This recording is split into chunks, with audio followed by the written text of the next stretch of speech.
오늘 우리에게 주시는 하나님 말씀입니다. 신약성경 누가복음 1장 1절에서 4절까지 말씀. 본문 말씀을 읽을 때 오늘 우리에게 말씀하시는 주의 음성을 들으시기를 바랍니다. 우리 중에 이루어진 사실에 대하여 처음부터 목격자와 말씀의 일꾼이 된 자들이 전하여 준 그대로 내력을 저술하려고 부설든 사람이 많은지라. 그 모든 일을 그놈부터 자세히 미루어 살핀 나도 데오빌로 각하에게 차례대로 써 보내는 것이 좋은 줄 알았노니 이는 각하가 알고 있는 바를 더 확실하게 하려 함이로라. 아멘. 어떤 드라마에서 나온 이야기입니다. 세상에는 잊지 말아야 될 사람들이 있답니다. 이런 사람은 인생 살아가면서 잊어서는 안 된답니다. 어떤 사람이냐? 첫 번째는 나를 어려움에 집어넣은 사람. 인생 살아가면서 나를 어려운 일에 집어넣고 빠뜨린 사람. 그 사람은 잊으면 안 된다 그럽니다. 두 번째로는 두 번째 잊지 말아야 될 사람은 내가 어려움에 빠져 있을 때 나를 혼자 버려두고 가버린 사람. 내가 정말 어렵고 힘든 걸 알면서도 거기에 나를 혼자 내버려두고 떠나간 사람. 그런 사람은 잊어서는 안 된다 그럽니다. 세 번째 잊지 말아야 될 사람은 내가 정말 어렵고 힘들 때 내 옆에 있어준 사람. 나와 함께 있어준 사람. 나에게 힘이 되어준 사람. 이 세 부류의 사람은 잊어서는 안 되는 사람이라고 얘기를 합니다. 그러면서 가장 잊지 말아야 될 사람은 마지막 세 번째. 내가 어려울 때 내 옆에 있어준 사람. 그 사람은 절대로 잊어서는 안 된다 그럽니다. 그리고 그 기억을 중심으로 인생을 살아가게 되면 인생이 행복해진다 그랬습니다. 앞에 두 부류의 사람을 중심으로 인생을 살아가게 되면 인생이 불행해지고요. 마지막 사람을 중심으로 그 생각을 중심으로 인생을 살아가면 행복해진다 그럽니다. 가끔 우리나라 드라마를 언뜻 보면 참 어떻게 저런 말을 할 수가 있지? 하는 생각이 들 때가 있습니다.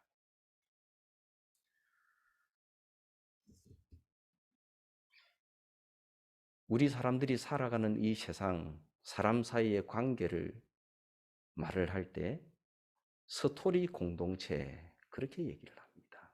스토리 공동체. 살아가면서 부부지간에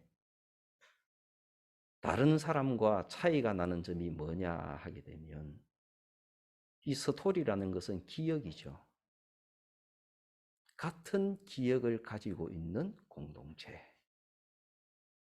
같은 스토리 공동체. 그 사람이 부부라는 것입니다. 좋은 스토리를 기억하고 살아가게 되면 행복하겠죠.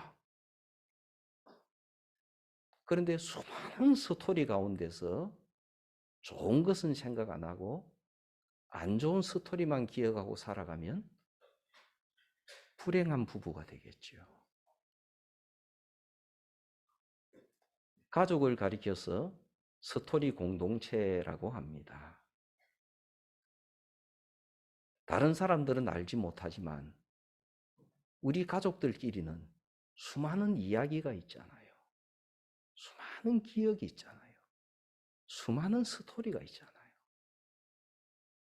가족이 뭐냐 하게 되면 스토리 공동체라고 할 수 있죠. 좋은 기억을 중심으로 살아가는 가족은 모이면 웃음꽃이 피고 행복할 것입니다. 그런데 안 좋은 스토리만 기억하고 살아가는 가족은 모이면 불편할 것입니다. 불행할 것입니다. 유발 하랄이라는 사람이 그런 말을 했습니다. 국가가 뭐냐? 국가는 스토리 공동체다. 그랬습니다. 그러면서 이 사람이 유대인 학자인데요. 오늘날 우크라이나 전쟁을 가리켜서 말을 한마디 했습니다. 오늘날 우크라이나 사람들은 많은 것을 잃어버리고 많은 고통 속에 있다. 그러나 그들이 이 고통 속에서 모든 것을 잃어버리는 것이 아니고 얻어지는 것도 있다. 그랬습니다. 그게 뭐냐 하게 되면 국가의 스토리를 만들어가고 있다. 우크라이나라는 국가의 스토리를 만들어가고 있다. 후손들에게 물려줄 수 있는 스토리. 우리가 지금 하고 있으면서 우리의 자녀, 손자, 그 이후의 세대에게 물려줄 우크라이나라는 나라의 스토리를 지금 만들어가고 있다. 유발 하랄이는 그렇게 말을 했습니다. 예를 들면 이런 것이죠. 그 대통령을 보고 어떤 나라에서 우리나라로 피난을 와라. 이렇게 말을 할 때 대통령이 그렇게 말을 했다는 스토리를 남기죠. 나에게 필요한 것은 피난처가 아니다. 우리에게 필요한 것은 총이 필요하다. 그리고는 그 나라 사람을 버리지 않고 티셔츠 한 장 걸치고 끝까지 버티는 대통령의 스토리. 그리고 그 대통령을 중심으로 사람들이 뭉치는 스토리. 우리 우크라이나는 이런 나라야. 이런 정신을 가지고 있는 나라야. 스토리를 만들어 간다는 겁니다. 어떤 섬에 우크라이나 병사들이 자그마한 섬에 러시아군이 쳐들어와서 죽기 일보 직전에 항복해라. 그렇게 말을 할 때 우리나라 말로 엿이나 먹어라. 이렇게 말을 하면서 굽히지 않았다는 스토리. 뭐 많은 스토리 만들어가죠. 평범한 일개 농부에 불과했던 사람이 트랙터를 끌고 와서 탱크를 그냥 이렇게 끌고 가던 그 용감한 장면들. 우크라이나는 지금 그 나라가 생긴 지 얼마 안 됐잖아요. 그런데도 그 나라의 기반을 이룰 수 있는 스토리를 만들어가고 있기 때문에 모든 것이 없어지는 상황만은 아니다. 왜냐? 국가의 중심은 스토리니까. 같은 스토리, 이 건국의 스토리를 공유하는 사람들이 그 나라의 진정한 국민이니까. 그렇게 말을 합니다. 우리는 하나님 나라의 백성입니다. 그래서 우리는 하나님께서 하나님 나라를 세우신 그 스토리를 공유하고 있는 사람입니다. 많은 스토리가 있지만 그 스토리의 핵심은 우리 주 예수 그리스도, 그분의 이야기입니다. 전 세계에 하나님 나라의 백성, 그리스도인들은 민족과 인종과 국가와 그 모든 것을 떠나서 같은 스토리를 공유하고 있습니다. 하나님 나라 백성들은 같은 스토리 공동체예요. 그리고 그 스토리의 중심은 언제나 예수 그리스도입니다.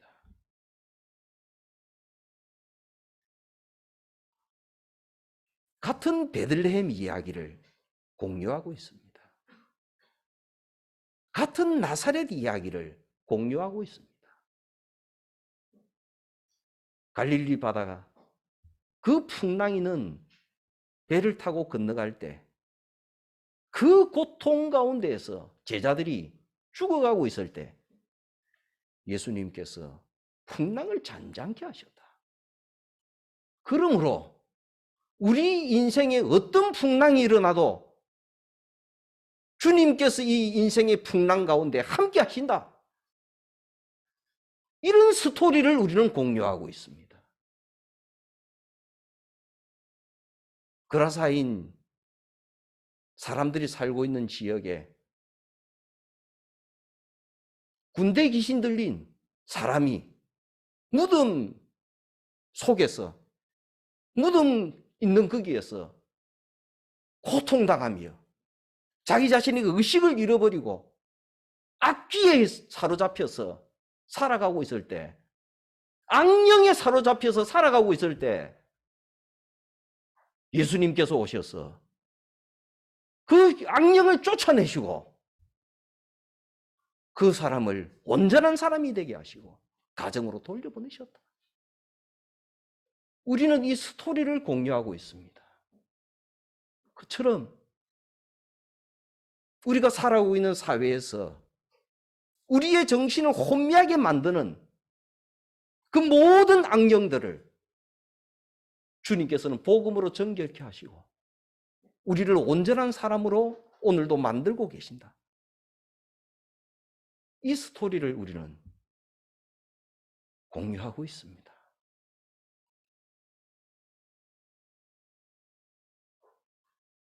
하나님 나라 스토리의 중심이 뭐냐 해보면 여러 가지가 있겠지만 그 중에서 중요한 것이 존귀함입니다.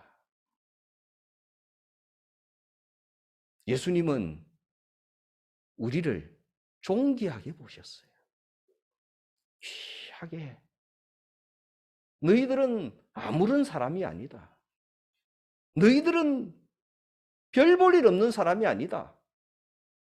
너희들은 다른 사람에게 눌리면서 살아야 될 사람이 아니다.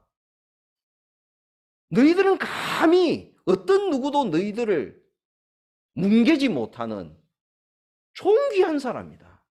너희는 하나님의 백성이다. 영원하신 하나님의 백성이 너희들이다. 주님께서는 우리에게 존귀함이라는 걸 가르쳐 주셨습니다. 가난해서 돈 많은 사람에게 무시당하고 있을 때 주님은 찾아오셔서 너희들은 무시당해야 될 사람이 아니다. 너희들은 단지 가난할 뿐이지. 너희들은 존귀한 사람이다. 병에 걸린 사람에게 주님 찾아오셔서 병에 걸렸기 때문에 다른 사람들이 무시하고 있을 때 주님 찾아오셨어. 아니다. 너희는 단지 병에 걸렸을 뿐이다. 그러나 너희들은 존귀한 사람이다. 너와 같은 사람은 세상 누구도 없다. 너와 같은 사람은 세상에 딱 한 명밖에 없다. 하나님께서 너를 창조하셨고 하나님께서 너를 귀하게 여기시고 하나님께서 너의 길을 인도하신다. 너는 존귀한 사람이다. 주님께서는 그것을 말씀해 주셨어요. 하나님 나라에 들어가게 되면 주님의 스토리, 주님의 이야기 속으로 우리는 빨려 들어가게 됩니다. 그리고는 이 스토리 속에서 내가 누군가 하는 사실을 깨닫게 됩니다. 그리고는 내가 어떻게 살아야 될 것인가, 내가 어떤 존재인가를 알고 내가 어떻게 살아야 될 것인가를 생각을 합니다. 그래서 당당하게 일었습니다. 하나님 나라에 속해 있는 하나님의 백성들은 당당하게 일었습니다. 세상 누가 뭐라고 해도 나는 존귀한 사람이다. 하나님께서 직접적으로 나를 창조하셨다. 예수님께서 나를 위해서 십자가를 지셨다. 예수님께서 나를 위해서 이 땅에 내려오셨다. 예수님께서 나를 구원하셨다. 그리고 그 예수님께서 나를 보고 하나님의 자녀라고 말씀하셨다. 나를 존귀하다고 말씀하셨다. 너는 자유인이라고 말씀하셨다. 너는 평등한, 어느 누구에도 꿀리지 않는 평등한 사람이라고 말씀하셨다. 그래서 주님의 스토리를 가지고 있는 하나님 나라 안에서 하나님의 백성들은 다시금 일었습니다. 물론 세상으로 나가게 되면 주님의 스토리가 통용되지 않는 그곳이기 때문에 거기에서 우리는 수많은 상처를 받습니다.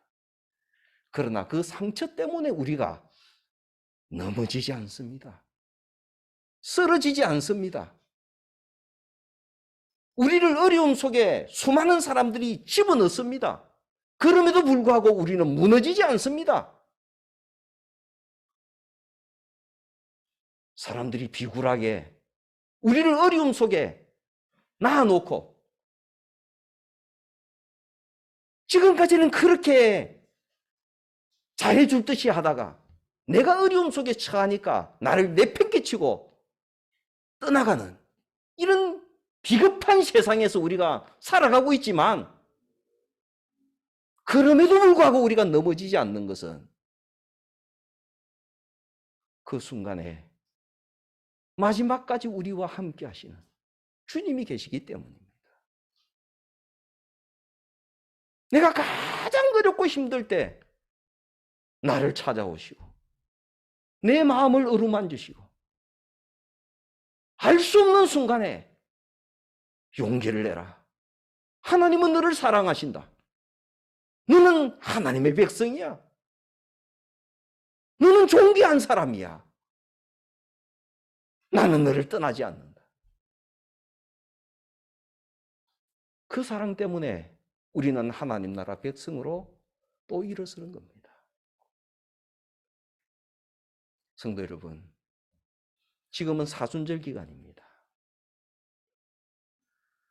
우리 삶의 하나님 나라의 핵심이 되는 주님의 이야기를 묵상하면서 나는 누구인가 하는 사실을 깊이 생각하는 때입니다.